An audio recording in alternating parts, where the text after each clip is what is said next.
Okay, well, today I'm going to fire up the bike. Got some new Rinehearts on it. Clint actually turned me on to an eBay site that had these up for sale. So let's fire it up and see what the sound like.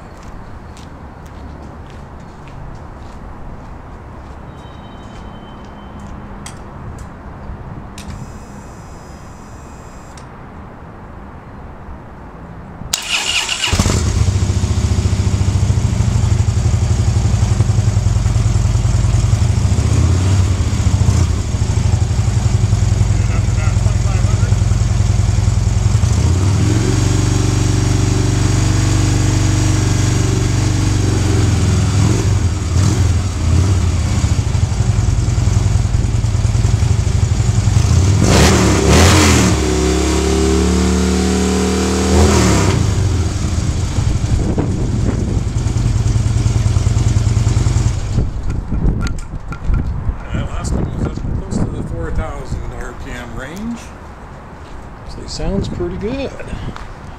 Thank you, Clint.